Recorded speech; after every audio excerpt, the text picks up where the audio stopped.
Good Saturday, everyone, and welcome into today's daily Bible reading for August the 8th. It is our final read for this week. Thank you so much for taking some time to read along with me today. We are in Jeremiah chapter 46, and we're going to read verses 1 through 26 today.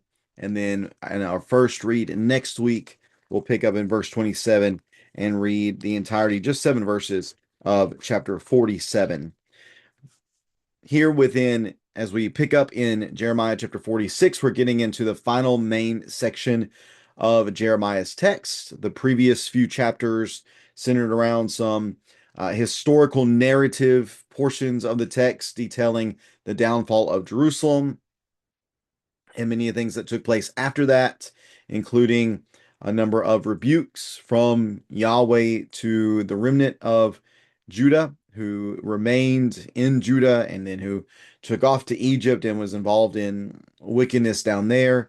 And now, once we move past this section, we're going to get into a section that has been given the subheading in my Bible for this section: prophecies against the nations. Again, it's a big section here because at this point we're going to see within the final chapters of Jeremiah prophecies against Egypt, against Philistia, against Moab, against Ammon, against Edom, against Damascus, against Kedar and Hazor, against Elam, and finally against Babylon herself. So a number of nations are going to be addressed.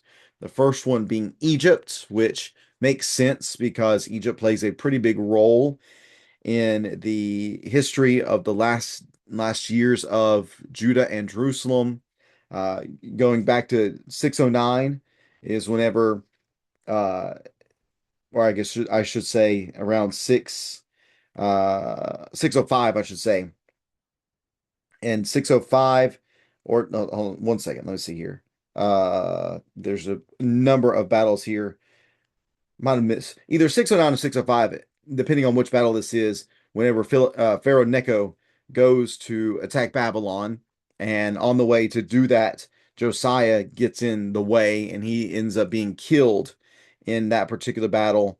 And at that point, Egypt ends up putting a pro-Egyptian king in place. That's Jehoiakim. And again, they just have their fingers in various things going on in Judah. And of course, think about it. Our focus, of course, within the Bible is on God's people and those who are directly involved in things pertaining to God's people. Egypt is not always directly involved, kind of tangentially involved, but still the effects of all these powers that are going on. Again, we just kind of get narrowly focused, I think, and forget that in the biblical story, in that historical context, there's many other things going on at this time. There's other nations that are involved in various geopolitical happenings, and Egypt, in what it does end up in a roundabout way affecting Judah. Uh, just think about Egypt as well. They're a constant source of misplaced trust for Judah's kings. Remember in chapter 37, they temporarily distracted Babylon in their siege against Jerusalem. And then following the downfall of Jerusalem, they end up going or some of the remnant of Judah ends up going to Egypt against Yahweh's will and against Jeremiah's warning and advice, and that does not end up very well for them. So yeah, we have just a number of things here. Actually, I think I'm more sure now. 609 is this battle pertaining to going up to fight against uh, Babylon in order to assist Assyria. And then that just gets them in trouble. And again, that's where Josiah gets involved. We're going to see here in a second, 605 is also an important year. And that's one of the oracles that's mentioned here. So 609, 605, later on, chapter 37, whatever year that would have been. I didn't write that down. And then following the downfall of Jerusalem, uh, Jewish people end up going to Egypt at that time as well. So just again, so many different ways in which Egypt is involved with God's people. And that's, I haven't even mentioned the long-term historical impact of the Exodus and such. Nevertheless, with all that somewhat straight, let's get the text on the screen and read along together here. Let's see, picking up in verse number 1, just gives us some detail that this is what Yahweh, his word that comes to Jeremiah concerning all these nations again. 1, 2, 3, 4, 5, 6, 7, 8, 9, 10. I believe 10 total nations, Kedar and Hazor together. So 9, 1, 2, 3, 4, 5, 6, 7, 8, 9. 9 total oracles will be shared here over the next few chapters leading up to the end of Jeremiah's text. Let's begin reading Jeremiah chapter 46 in verse number 1.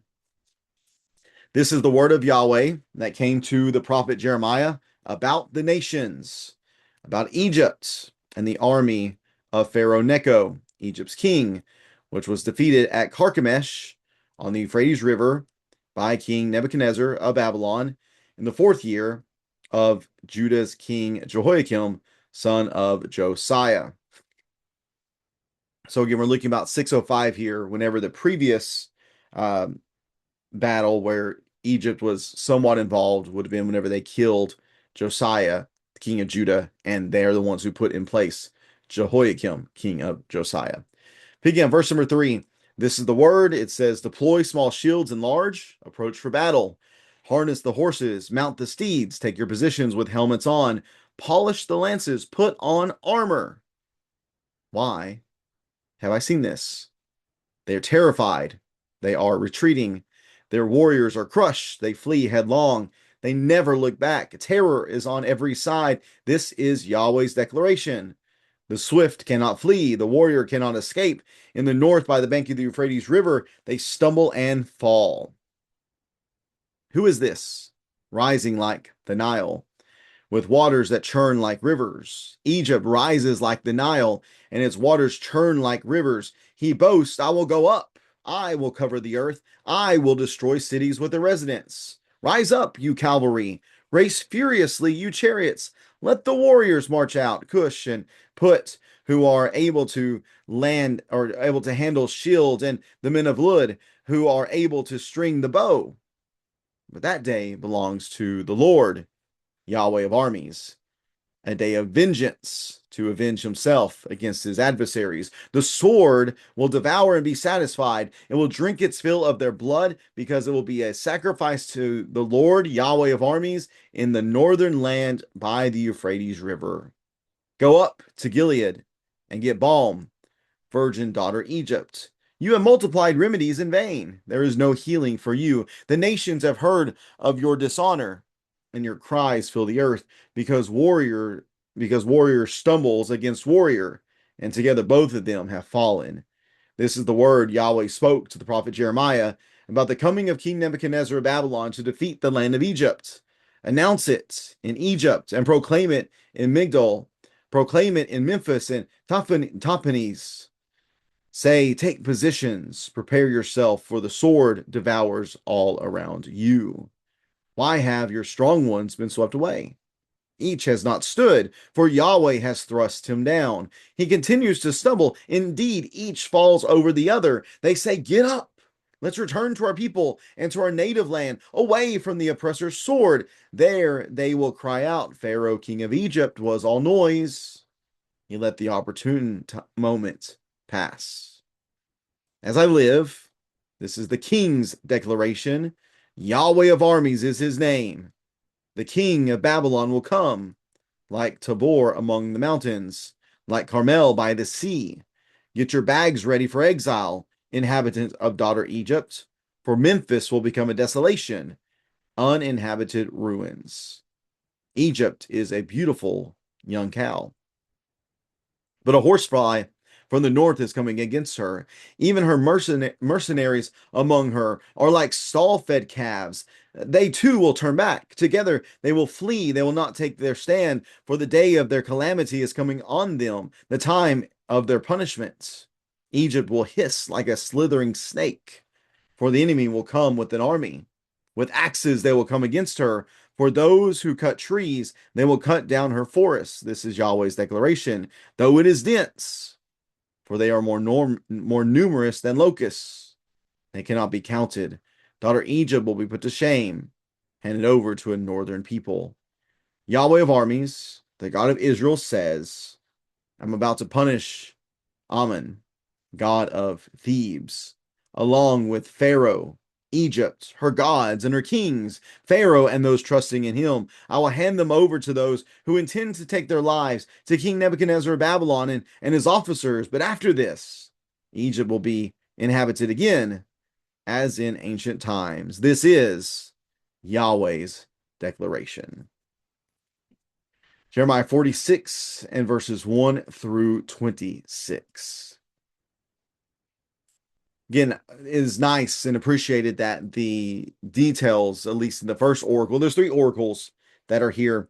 First one is verses 1 through 12, second one, verses 13 through 24, and then the final one being verses 25 and 26. It's nice in this first oracle that the details of what is being discussed are given here. I would assume that verse 2 is some narration given by the author or the compiler of the text to give detail about what this is in reference to. And it is in reference, it says very specifically to this battle that took place at Carchemish, which is a historically well-known battle. It tells us when this took place. It was in the 4th year of Judah's king Nebuchadnezzar, which would be about 605, and this would have been the first year of Nebuchadnezzar's reign. And in this particular oracle, which again, this is a prophecy, and the way I would read this is that the actual prophecy itself, verses 3 through 12, would have been given prior to this battle actually taking place. Now, it would make sense to me then that what is written here was written after the fact. That would make sense to me, but that the oracle itself was given before the fact. So the actual sharing and foretelling of this would have taken place before the battle, but then by the time this is written, the battle would have already taken place. But nevertheless, what do we read here? That even before this happens, Yahweh says this will happen. And the detail here, again, verse 2, I would say, is some detail given by the author or the compiler. But even without that specific detail about it being Carchemish on the Euphrates River, what do we see in verse number 6? We see in the north, by the bank of the Euphrates River, that's clearly referring to this great battle of Carchemish in 605. Nevertheless, what we see within this prophecy is that Babylon's getting ready for battle. They're grabbing the shields of all sizes. They're getting the horses ready. They're getting the helmets, they're getting the lances ready, getting the armor ready. They're ready to go to war. They think that they're going out here to get the job done. And yet in verse 5, clearly Jeremiah says that it's not going to end up well. It's going to end in defeat and retreat. And there's no chance to escape. This is a bloodbath from Egypt's perspective. They lose, and they lose very decisively. And yet, they went into this thinking that there was great pride. Again, there's this great pride in a strong historical nation like Egypt because they've been around so long, because they've seen such great success throughout the centuries. They would think, oh, well, we've got this. We're just like the Nile rises during the wet season, so we too are going to rise and take over many, many places. We're going to cover the earth. We're going to destroy the cities and residents. So my cavalry, my chariots, my warriors, all those who are aligned with Egypt, those from Cush and Put and Lud, he says, get ready, because we're going to war. We're going to win. And yet, what do we see in verse 10? We see that actually Yahweh is going to determine whether you win or not. And in fact, God is the reason for Egypt's downfall.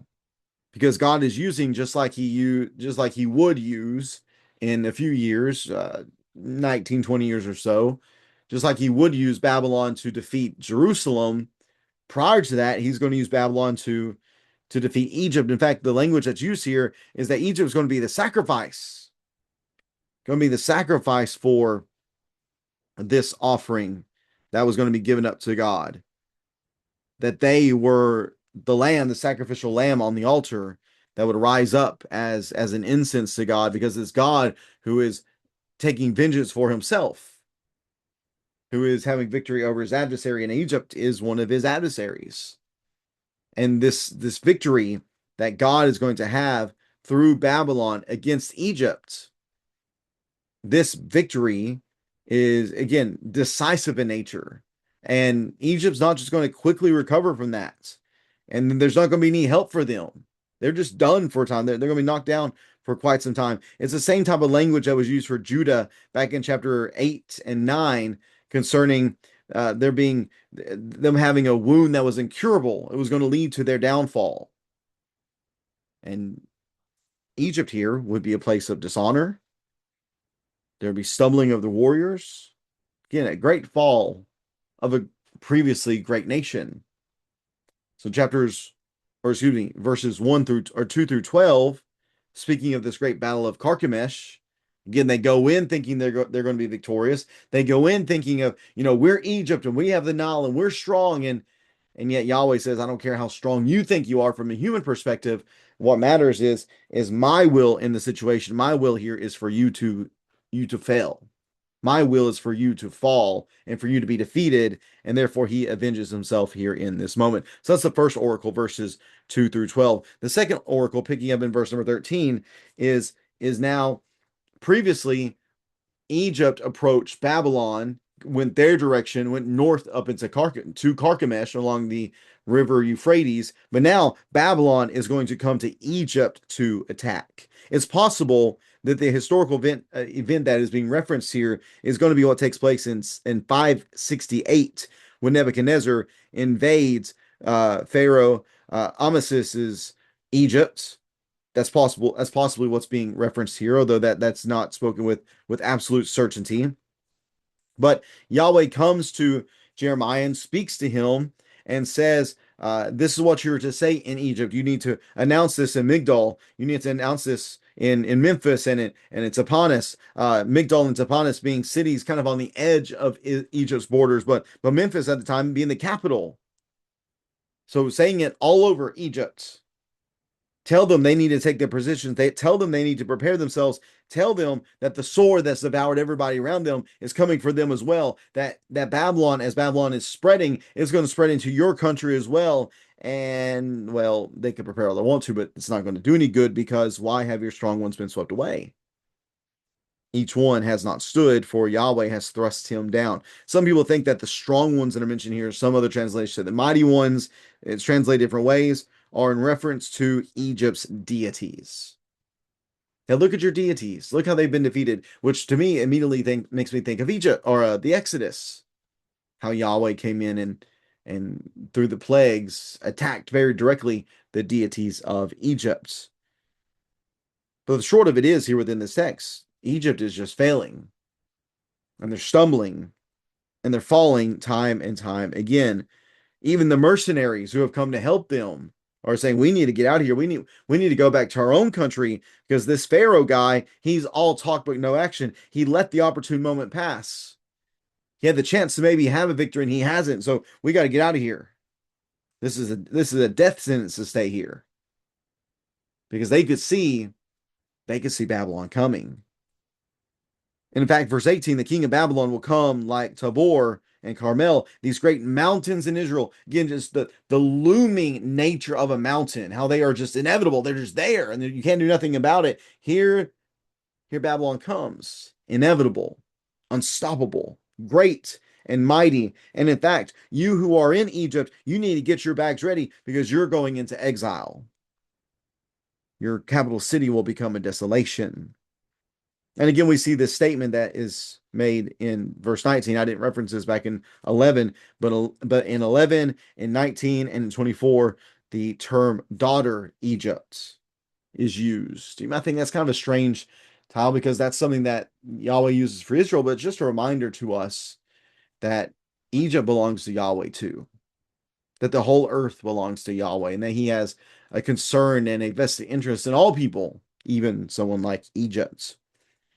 Egypt is referred to in a humorous sense in verse 20 as a young, beautiful cow, and yet they are bothered. I'm sorry I haven't kept up with it on the screen here. They are bothered by what has taken place here, and they're bothered by something that is small and insignificant. The way it's described in the CSB is as a horsefly, but it is better probably described as a gadfly, which is just an annoying uh, bug.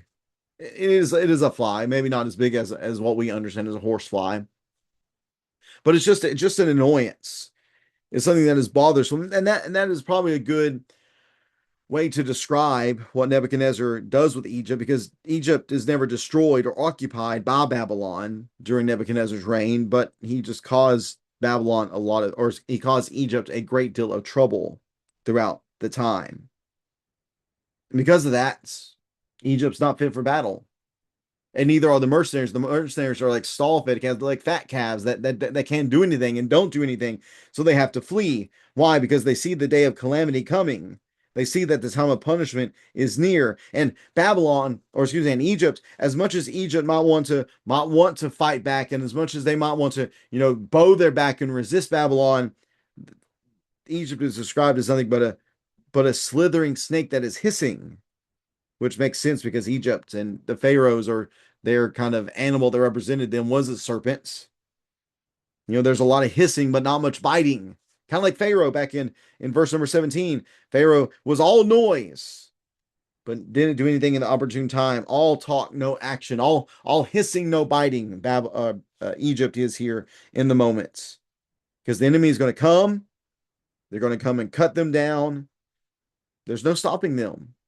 They're too numerous. They're too great. And Egypt's going to be put to shame. Egypt's going to be handed over to a northern people. Again, all this language pointing to Babylon. The third and final oracle of this section is not written in the poetic framing as we see here, but is instead written more in prose, in a kind of a narrative type of way. That Yahweh of armies says, I'm about to punish Amen, the god of Thebes, along with Pharaoh and Egypt and her gods and her kings and Pharaoh and those who trust him. Basically, everyone's going to be impacted by this. And it, again, specifically, Yahweh says, I'm going to punish Amen, who is the most important of all the Egyptian deities. And in fact, in Egyptian theology, eventually Amen is going to join together and merge together with the sun god Ra and become maybe Egyptian god that you've heard of more so, Amun Ra. Is who this is eventually going to be. This is the king of the gods. So notice that Yahweh is making a pronouncement, not just against some fringe god that's not a big deal. No, he's going after the main god. He says, I'm going to come against Amen. I'm going to destroy him. And I'm going to hand him over to those who intend to take their lives. I'm going to give over Egypt and her Pharaoh to the king of Babylon. All we have here in verse 25 and 26 is just a statement of judgment, that God is going to use Nebuchadnezzar and Babylon to punish Egypt, to exercise his judgment and vengeance against them. But interestingly enough, the very last line of the main paragraph there says that after this, Egypt will be inhabited again as in ancient times. And that's what's so interesting about Egypt. Egypt goes all the way back to the Exodus times, and they've hung around. They've just constantly been there. They've had their ups, they've had their downs, but Egypt just always has been. It's just so fascinating how much history is buried there in the sand of Egypt. I don't know if I don't know if Jesus is going to wait long enough to come back for us to uncover all the history of Egypt. I don't know if that's even possible for us as humans. I think I shared in a sermon sometime recently that some people think that Egypt has not even been uncovered and learned even a single percent of it. There's 99% of Egypt we just don't know about because of how long it's been around. Again, just the way sand works and covers things up. But nevertheless, even after all this, Egypt's coming back. Egypt's going to be restored. And yet, not before Yahweh exercises his judgment against her.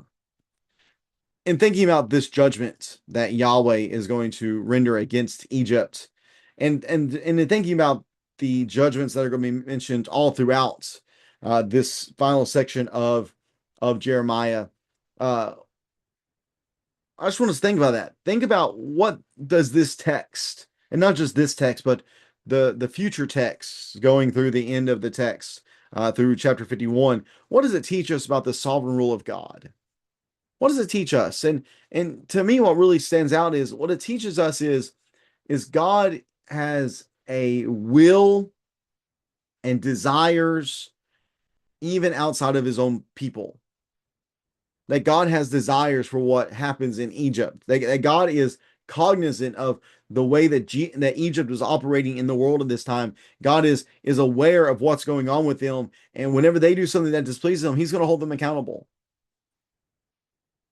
So it's not just that God has an awareness of what's going on, but he has his own desires about how things are to take place. But the more so, he has the ability to act upon those desires and act upon that will. God is active in the kingdoms of men. He is. Now, can we always pinpoint exactly how that happens? No, not necessarily.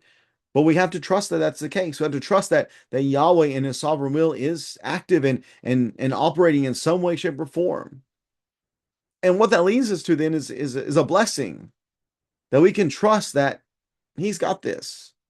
We can trust that his control and his ruling are good, and that things will eventually work out for the good of his will. And that's the benefit that we get from trusting in the sovereign rule of God, even in the kingdoms of men. And that's what we want to pray for today, is that we would grow in our trust in God, that he is in control of all things, and that we can find peace in his ruling.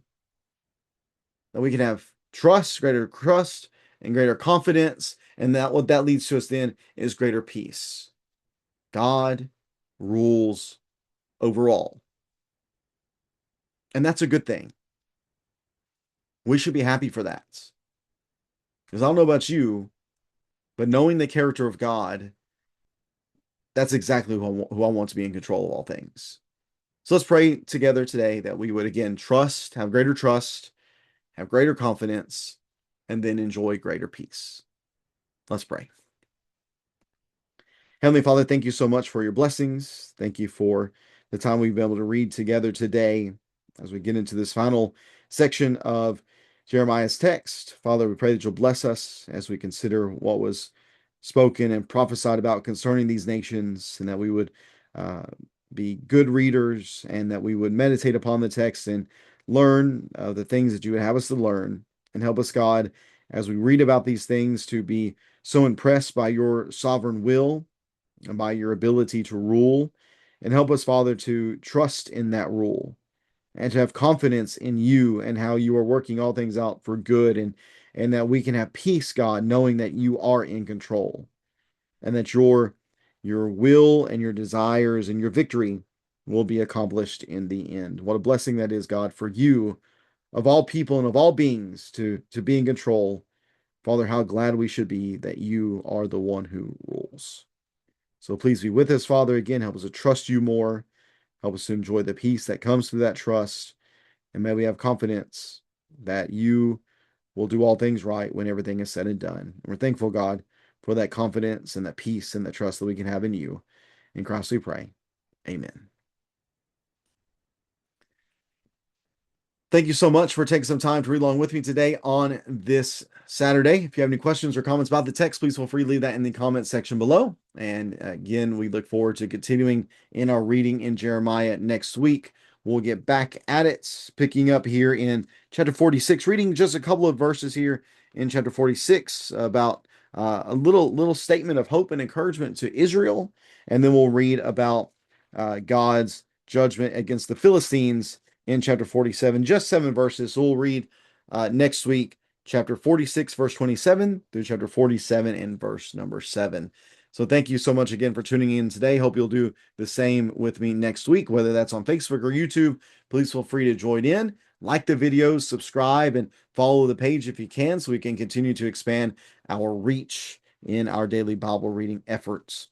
If you are in the Loudoun area on Sunday, we'd love for you to join us for our Bible study at 10 a.m. on Sunday and then worship at 11. At 11, we're going to go back and do some additional looking at the story that begins in chapter 42, where the Israelites and the Jewish people make the promise to Yahweh that whether it's pleasant or unpleasant, we will obey. And the significance of such a promise and what that teaches us about trust and faith and belief in God. And I wanted to connect this with a couple of texts in the New Testament.